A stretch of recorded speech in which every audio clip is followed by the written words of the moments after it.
चलो good afternoon everyone. तो आज अपन हमारे कोर्स किस पे आ गए हैं, सेकंड कोर्स पे।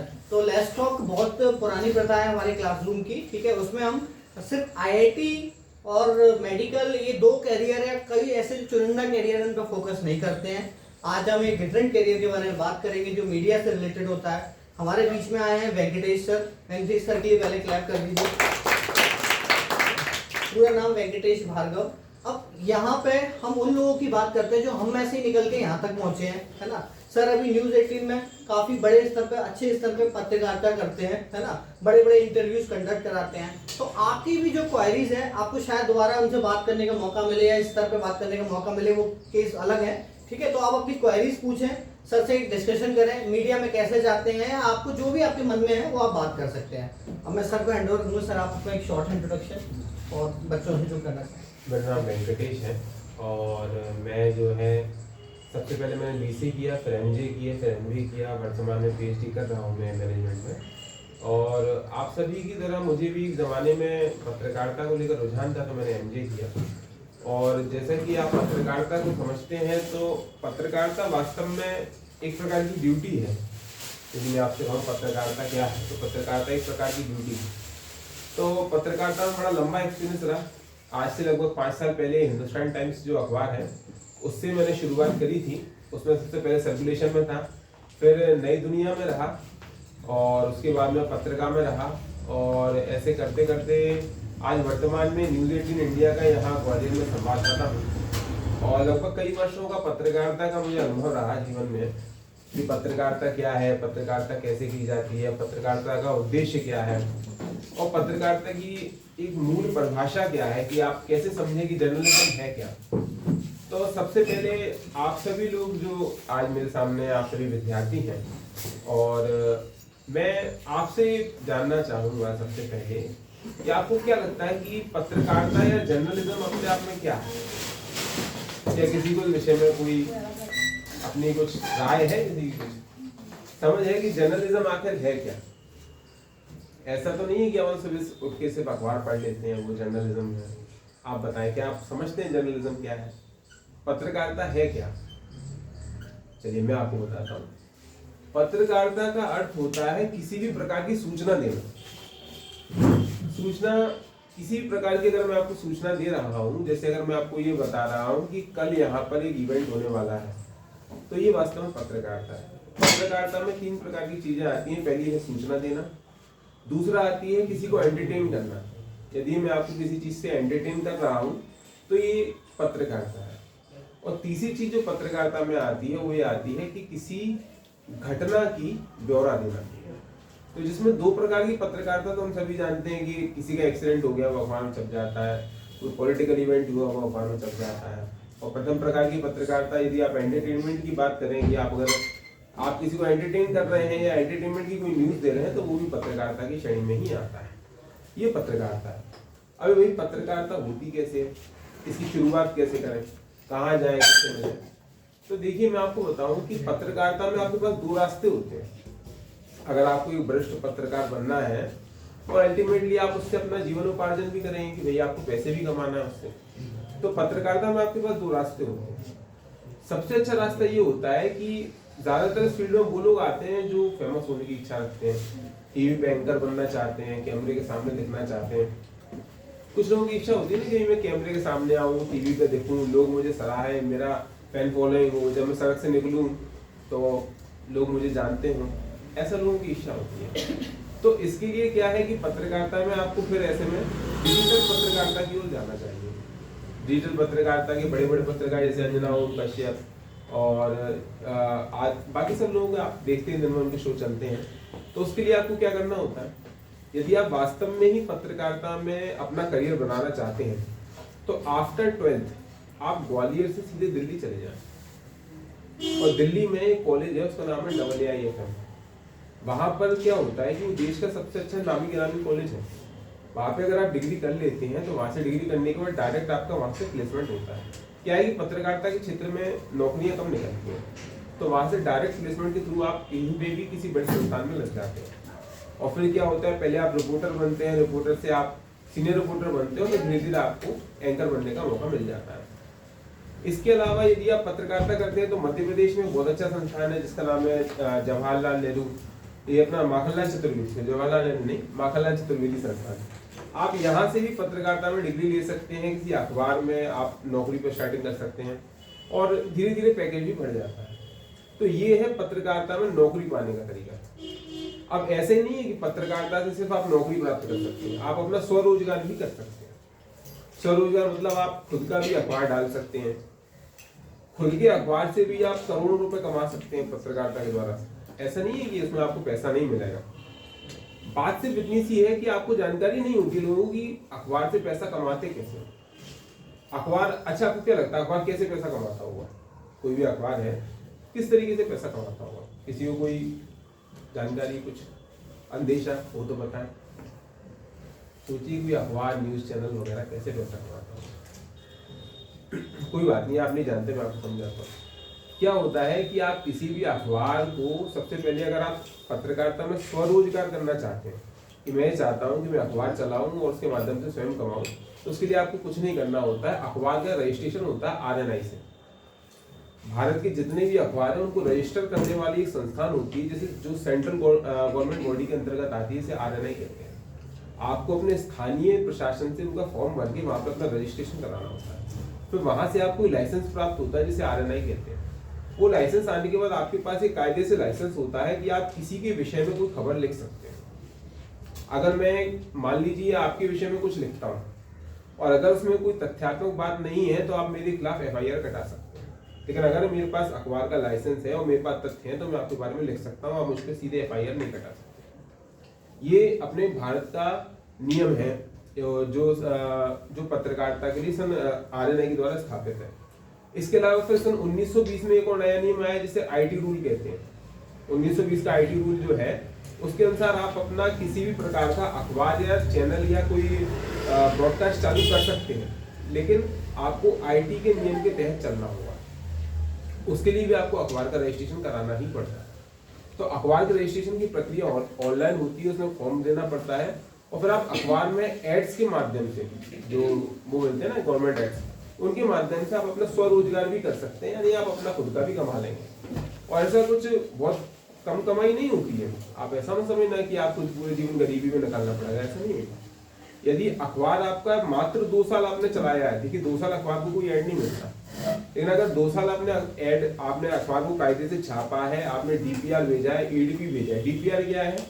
जो अपनी गवर्नमेंट बॉडी है भोपाल की जनसंपर्क की, और एडीपी क्या है? जो सेंट्रल बॉडी है दिल्ली की। अगर आपने वो दोनों करा रखा है तो आपको कम से कम साल के 5 से 6 लाख रुपए के एड्स गवर्नमेंट के थ्रू मिलते हैं, क्योंकि गवर्नमेंट भी तो अपनी बातों का प्रचार करती है। तो मिनिमम मैं जो आपको बता रहा हूँ, ये जो बिजनेस आइडिया जो आपको, अगर इसको बिजनेस की तरह लें कि भाई बिजनेस करना है, तो 5 से 6 लाख रुपए आपको बड़े आराम से मिलेंगे। आप इतना तो कमाओगे, इससे नीचे नहीं कमाओगे, क्योंकि आपको 2 साल बाद में अखबार की नियमितता होती है। अखबार चलाने के बाद उसका नियमितीकरण का सर्टिफिकेशन लेना पड़ता है। उसके बाद में आपको एडीपी और डीपीआर से कायदे से गवर्नमेंट से ऐड मिलते हैं, जिसमें आपको कोई टैक्स पे नहीं करना होता है।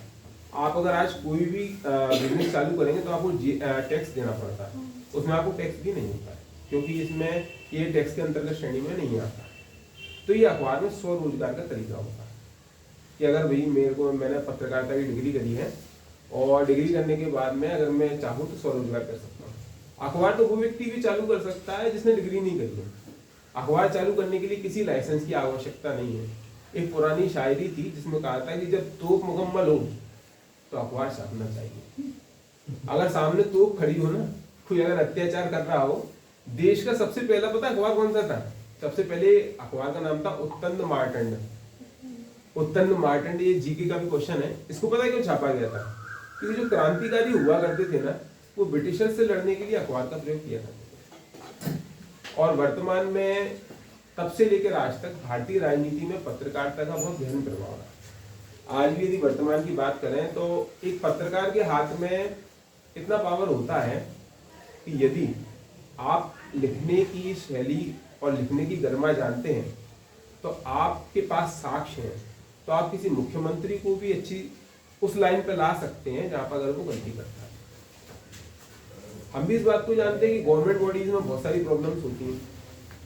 यदि आपका ऐसा, आप ये चाहते हैं अपने जीवन में कि मेरे पास इतना कि मैं सोसाइटी के लिए कुछ करूं, सोसाइटी के लिए कुछ कंट्रीब्यूशन करूं। एक्चुअली में एक पत्रकार अपनी खबरों के माध्यम से सोसाइटी में कंट्रीब्यूशन करता है। कि मान लीजिए कोई एक्स नाम का व्यक्ति था, अब उसके साथ में कुछ अन्याय हो, उसके साथ जैसे मान लीजिए कोई एक गरीब महिला है, मैं आपको बताता हूँ, मैं सवेरे गया था तो एक गरीब महिला थी यहाँ कलेक्ट्रेट में। उसने अपना, वो महिला लगभग 80 साल की थी, उसका बिल, जो बिजली का बिल था वो 1.25 लाख रुपए था। 1.25 लाख रुपए उसका बिजली का बिल देखा मैंने, और महिला ने बताया कि मैं तो अभी तक मैंने बिजली जलाई नहीं है, मेरा 1.25 लाख का बिल क्यों आया। और उसका कोई था नहीं, बच्चे उसके जो है कोरोना में डेथ हो चुकी थी और अकेली महिला थी। तो मैंने उससे पूछा, मैंने कहा माता जी समस्या क्या है। उन्होंने कहा ये बिजली वाले गलत बिल देते हैं, और बिजली वाले ज्यादातर समय गलत बिल देते ही हैं। तो ऐसे में यदि आप पत्रकार हैं तो आपके हाथ में वो पावर होती है कि आप उस समय किसी अधिकारी, किसी नेता से उसकी बात पहुंचा सकते हैं। और 90% केसेस में यदि आप वास्तव में आपके पास साक्ष्य है, देखिए अगर आप हवा में आपने खबर नहीं लिखी, आपने कोई प्रूफ के साथ लिखी है, तो मैं आपके सामने खड़ा हूँ और मैंने कई बार, मैंने अपने जीवन में ऐसी खबरें लिखी जिसके बाद में कई बार IAS ऑफिसर, जो बड़े बड़े नेताओं के खास लोग थे, उनको सस्पेंड कराया। IAS ऑफिसर जो प्रधानमंत्री के लेवल की उनकी कॉन्टेक्ट्स होते थे, उन्होंने सिर्फ छोटी सी गलती को उनको मैंने सस्पेंड होते देखा है। सिर्फ अपनी खुद की खबरों की सिर्फ खबर लेके आए थे, इतनी सी बात। पत्रकारिता आपको मौका देती है, इस चीज के लिए मौका देती है आपको। पत्रकारिता आपको ये मौका देती है कि जब आपकी कोई नहीं सुन रहा दुनिया में, प्रशासन हो सकता है आपकी बात ना सुने, क्योंकि प्रशासन अपने एक तरीके से चलता है जिसमें प्रशासन को लोगों की भी सुननी है, नेताओं की भी सुननी है, सबकी सुननी है। लेकिन तब एक पत्रकार के पास वो पावर होती है कि वो लोगों की हेल्प कर सकता है। तो यदि आपको ऐसा सोशल या कंट्रीब्यूशन की कुछ ऐसी इच्छा रहती है, या फिर आप सिस्टम के लिए कुछ अच्छा करना चाहते हैं, तो पत्रकारिता एक व्यवसाय भी है और क्या कहें एक सोशल कंट्रीब्यूशन भी है। तो ये पत्रकारिता का आपके जीवन में प्रभाव रहता है। फिर यदि पत्रकारिता के विषय में और बात करें तो जिन लोगों को फेमस होने की इच्छा रहती है उनके लिए पत्रकारिता बहुत अच्छी चीज़ है। देखिए अगर आप यहाँ से बॉलीवुड में जाते हैं और बॉलीवुड में आर्टिस्ट बनते हैं तो उसका एक समय रहता है। देखिए आप आज जैसे रणबीर कपूर या किसी भी XYZ नाम में किसी का लेना चाहूँगा, तो उनका एक पीक रहता है उस आर्टिस्ट का कि वो 5 साल पीक पर रहेगा, कि उसकी हर एक पिक्चर 5 साल पीक पे आ रही है, हिट हो रही है, हिट हो रही है, वो अमीर होता जा रहा। लेकिन उसके बाद में नहीं हो सकता। लेकिन अगर आप पत्रकार हैं और अगर आप किसी चैनल में एंकर हैं तो आप ये ध्यान रखिएगा कि आप जब तक ऐसे रवीश कुमार हैं, वो जब तक हैं वो स्टार ही रहेंगे, लोग उनको फॉलो ही करेंगे, उनको व्यूअरशिप बढ़ेगी, क्योंकि आप जो बात कर रहे हैं वो तथ्यात्मक है। तो ये पत्रकारिता का व्यवहारिक जगत में प्रभाव है। आप पत्रकारिता के माध्यम से नौकरी भी प्राप्त कर सकते हैं, सरकारी नौकरी भी प्राप्त कर सकते हैं। हर नेता के यहाँ एक जगह होती है जिसे PRO कहते हैं। हर यूनिवर्सिटी, हर संस्थान में एक जगह बिल्कुल नियत होती है जिसे PRO कहते हैं। वो सिर्फ जिसने पत्रकारिता में डिग्री करी होती है उसी के लिए होती है, और उसमें नौकरी प्राप्त करना बड़ा इजी होता है। अगर आप UPSC की बात करें ना, तो UPSC में भी जो PRO की जगह होती है उसको पाना बहुत आसान होता है। तो पत्रकारिता की भी आपने डिग्री ली है तो आप इसका ये भी प्रयोग कर सकते हैं। आप कहीं संस्थान में जा सकते हैं, कहीं नौकरी प्राप्त कर सकते हैं। किसी भी नेता मंत्री के यहाँ तो जो मेन उनका PRO होता है वो पत्रकार ही हो सकता है, ये गवर्नमेंट रूल है। तो उसको इसी माध्यम से आप सरकारी नौकरी चाहें तो ऐसे प्राप्त कर सकते हैं। अब आखिरी बात ये कि पत्रकारिता से आखिर पत्रकारिता का उद्देश्य क्या है। हम देख रहे हैं रोज सुबह से शाम तक अखबार छाप रहे हैं, डिजिटल मीडिया चल रहा है, सोशल मीडिया चल रहा है, और आज के ज़माने में तो जो पत्रकारिता है वो बहुत बदल चुकी है। एक ज़माना था जब अखबार जो खबरें लिखता था वो ही पत्रकारिता की श्रेणी में आता था। आजकल तो सोशल मीडिया है, यदि आप चाहें तो कोई बात अपने फेसबुक पे डाल दीजिए, वो भी उसी श्रेणी में आने लगा है, सबके पास हो जाता है। लेकिन फिर उसमें और एक पत्रकार में, एक व्यक्ति ने जिसने ब्लॉग पे कुछ लिखा और एक पत्रकार में अंतर क्या होता है। अंतर ये होता है कि पत्रकारिता का अर्थ होता है वो लिखने का साहस रखना जो लिखने का साहस किसी में ना हो। अंतिम अर्थ पत्रकारिता का सिर्फ यही है कि आपके अंदर वो लिखने का साहस है जो किसी के अंदर नहीं। आप वो बात लिख सकते हैं, कह सकते हैं जो कोई और नहीं कह सकता। यदि आप ऐसा करते हैं तो आप वास्तव में एक अच्छे पत्रकार कहला सकते हैं। यहाँ तक तो सारी बात पत्रकारिता के विषय में रही कि पत्रकारिता क्या है, अगर आपको एंकर बनना है तो आपको कहाँ जाना चाहिए। 12th के बाद सीधे आप AAFM में एडमिशन ले सकते हैं। वो आपको सस्ते में भी डिग्री करा देते हैं। 5 लाख रुपए आपको 7 लाख रुपए डिग्री की फीस है। आपको लोन भी मिल सकता है। आप वहाँ से सीधे कहीं चैनल में एंकर वगैरह बन सकते हैं और 10 साल बाद में आप टीवी में एक बड़े एंकर के रूप में दिख सकते हैं, यदि आपके अंदर तो योग्यता है तो।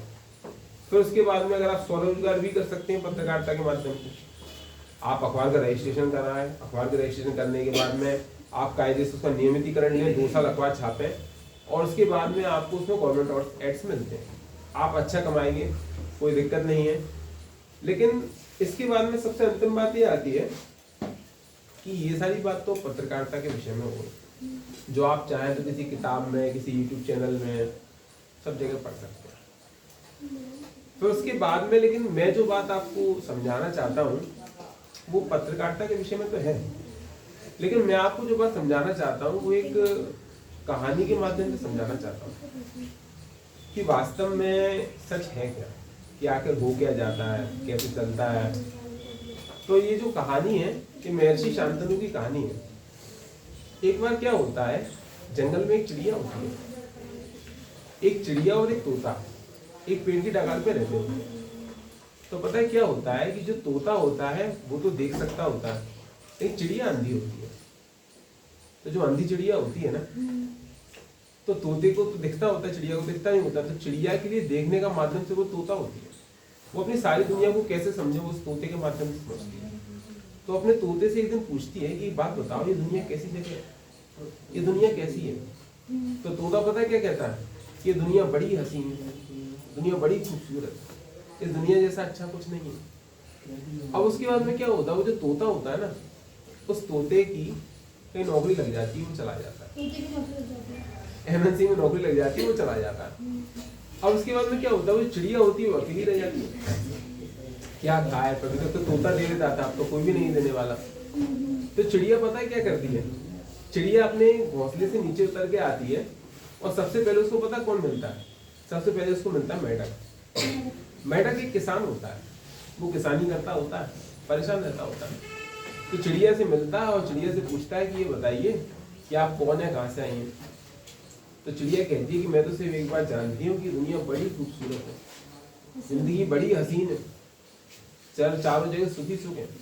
तो मेढक कहता है जी बड़ी पॉजिटिव इंसान है कि बताओ मैं अपनी खेती कर रहा हूँ मूंगफली की, मूंगफली नहीं हो पा रही है, मैं परेशान हूँ, लेकिन ये देखो कितनी पॉजिटिव रहती है। फिर आगे जाती है तो उसको खरगोश मिलता है। खरगोश भी किसान होता है। खरगोश क्या करता होता है, गाजर की खेती करता होता है। तो जब खरगोश के पास जाती है तो खरगोश अपनी परेशानी चिड़िया को सुनाता है। खरगोश कहता है मैं तो जिंदगी से बड़ा परेशान हूँ, न पैसा है ना कुछ है, ये खेती भी अच्छी नहीं हो रही। चिड़िया को एक ही बात पता है, वो कहती है जिंदगी बड़ी खूबसूरत है, बड़ी हसीन है। खरगोश भी बड़ा खुश होता है, यार बढ़िया है, बताओ कितनी अच्छी चिड़िया है। तो उसको कछुआ मिलता है। चिड़िया कछुए से भी ये बात कह देती है। अब क्या होता है कुछ समय बाद में कि चिड़िया की ये लोग बड़ी मदद करने लगते हैं। जैसे कोई आदमी बहुत पॉजिटिव नेचर का होता है ना, कि हमेशा सकारात्मक रहने वाले जो लोग होते हैं, तो चिड़िया की बड़ी मदद करते हैं। खरगोश क्या करता है, उसको हर 2 रोज एक गाजर दे देता था। वो तो अंधी थी, कुछ काम नहीं कर सकती थी। और जो वो था क्या नाम, मेढक, वो उसको अपनी मूंगफलियां दे देता था। तो जीवन बड़े आराम में हो जाता था, सुख में। अब एक दिन क्या होता है, ऐसे में उसका जो दोस्त था तोता, वो लौट के आ जाता, उसको MNC से नौकरी से निकाल देते हैं तोते को। अब तोता बड़ा फ्रस्ट्रेशन में आ जाता, मुझे MNC में से नौकरी से निकाल दिया, मैं क्या करूँ। वो आता है चिड़िया के पास, और चिड़िया के पास आने के बाद में चिड़िया उसे दोबारा से कहती है, क्योंकि उसको तो पाला पोसा जो था उस तोते ने, तो तोते से पूछती है कि ये बताइए जिंदगी कैसी है। तो चिड़िया से वो कहता है कि जिंदगी बड़ी बुरी है, जिंदगी से बहुत परेशान है, जिंदगी तो एक रोग है, इसको खत्म हो जाना चाहिए। अब चिड़िया बड़ी परेशान है। चिड़िया को लगने लगा कि भैया जिंदगी तो बहुत बुरी है, और वो वहां से चला जाता है दूसरी नौकरी तलाशने। अब चिड़िया को मेढक मिलता है। चिड़िया मेढक से कहती है कि जिंदगी बड़ी बुरी है, यहाँ सब निराश है। मेढक कहता है सो क्या हो गया। खरगोश मिलता है, उससे भी कहती है कि जिंदगी बड़ी बुरी है, मैं तो निराश हूँ। खरगोश भी कहता है, खरगोश कहता है कि इसका तो नजरिया ही बदल गया। आखिरी में जो कछुआ था गांव का सरपंच, वो भी यही, उससे भी यही कहती है।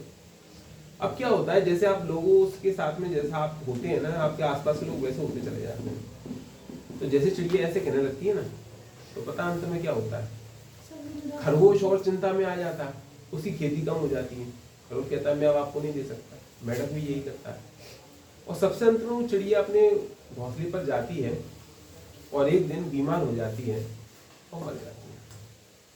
तो यहाँ पर मैं आपको बात बताऊँ, मैं आपको पत्रकारिता के विषय में तो कोई बता देगा, लेकिन जीवन के विषय में सिर्फ एक बात है, जैसे चिड़िया के साथ बोला कि जिंदगी बड़ी ऐसी बड़ी खुशी है। जब तक वो ये मानती थी सब लोग उसके साथ थे, क्यों? क्योंकि उसके अंदर एक पॉजिटिव नेचर था, पॉजिटिव वाइब थी।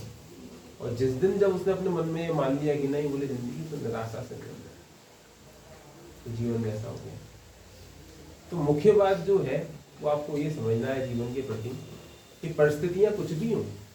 देखिए परिस्थितियों की कोई गारंटी तो होती नहीं, गारंटी पेट तो है नहीं, परिस्थितियाँ कुछ भी हों।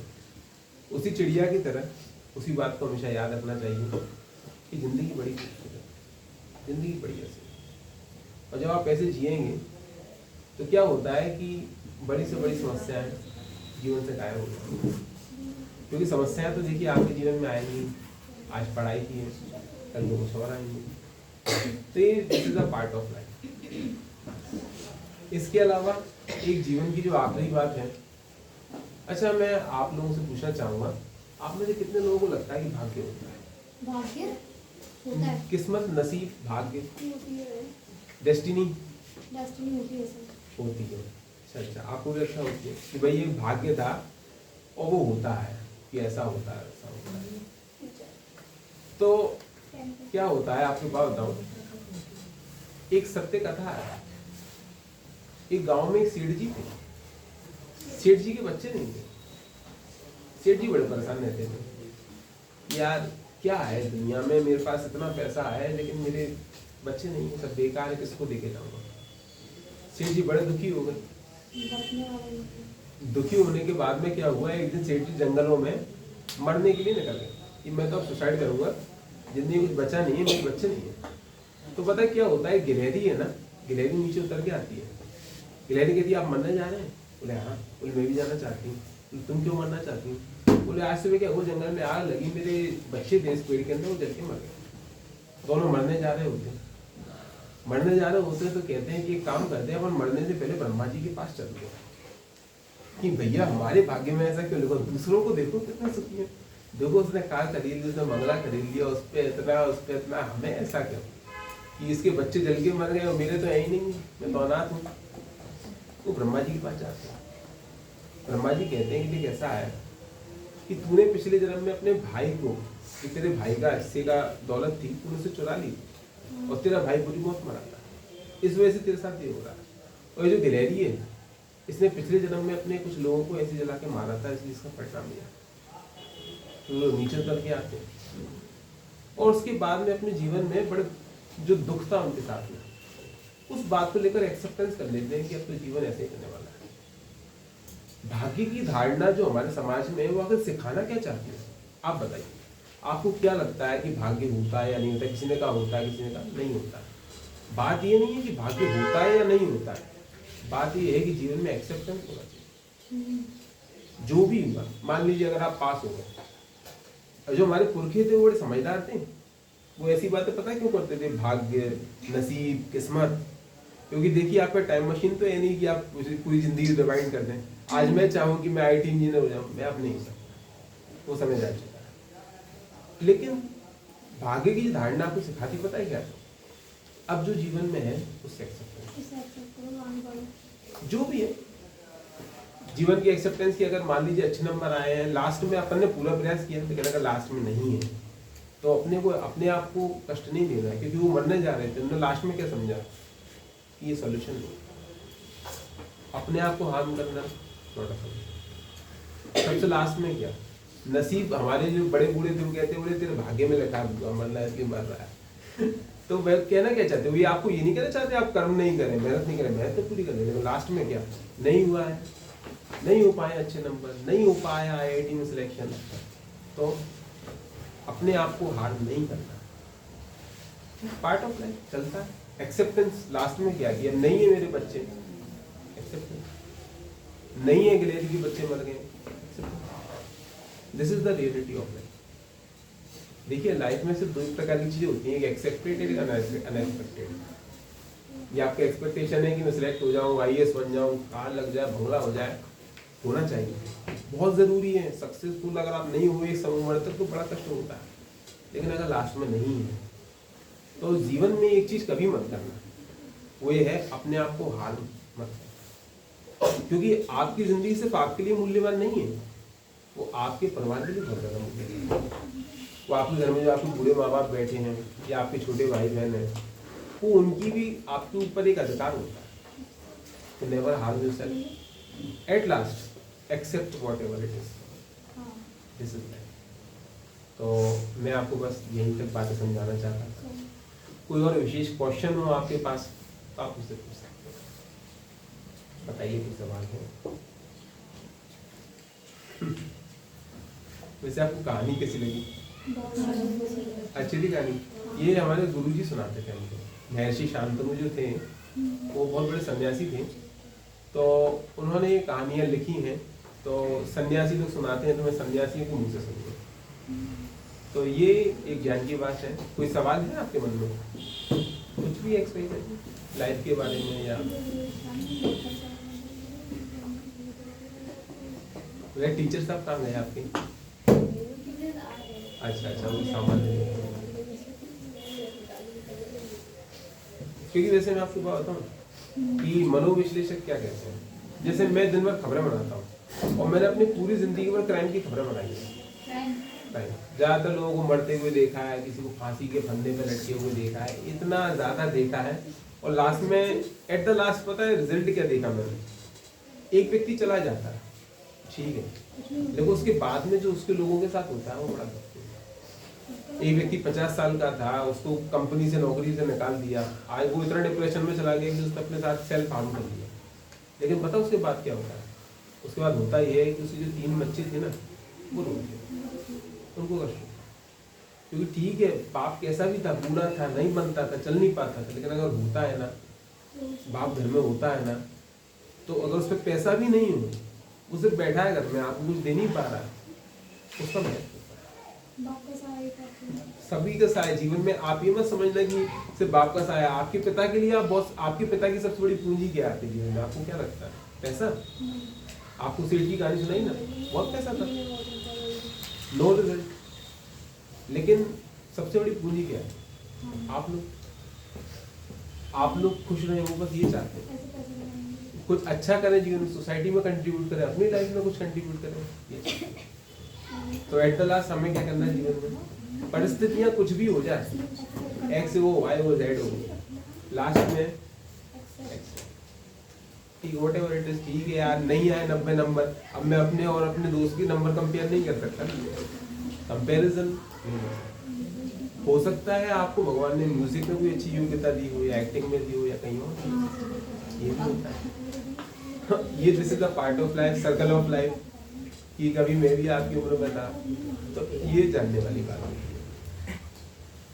और वैसे मेरी बात यहीं पे समाप्त होती है, इसके अलावा और कुछ है नहीं सुनाने के लिए, लेकिन ये तो बस व्यवहारिक जीवन की इतनी सी बात है। बाकी अच्छा, आप में से यूएसए में जॉब कौन करना चाहता है? USA, UK? नहीं, इसमें कोई बुरी बात नहीं है, अगर आप नहीं जाएंगे वहाँ पे तो कौन जाएगा? अच्छी बात है, करना चाहिए। और इसके अलावा ऐसा कौन है कोई सोशल समाज सेवी वगैरह बनना चाहता हूँ? समाज सेवी वगैरह बनने की किसी इच्छा नहीं होती कि मैं पॉलिटिक्स में जाऊँगा, समाज सेवी बनूंगा, ऐसा किसी का मन हो? फेमस होने की इच्छा। तो जैसे अगर आप इसी रास्ते पे जाना चाहते हैं, समाज सेवा या फेमस होना चाहते हैं, तो पत्रकारिता आपके लिए बेस्ट तरीका है, उसमें जल्दी फेमस हो जाएंगे। और सबसे बड़ी बात पता है क्या रहेगी? एक एक्टर की एक सीमा होती है, वो उसके बाद में रह नहीं सकता उस पद पे, क्योंकि कंपटीशन बहुत, लेकिन पत्रकार की नहीं है। पत्रकार तो आप समझिए, पत्रकार पता है क्या है? वो सामाजिक व्यक्ति है।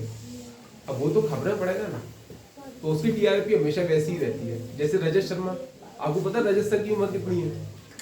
रजत सर 60 क्रॉस है। रजत शर्मा जी AND TV है ना, उसमें आते हैं आपकी अदालत, रजत शर्मा।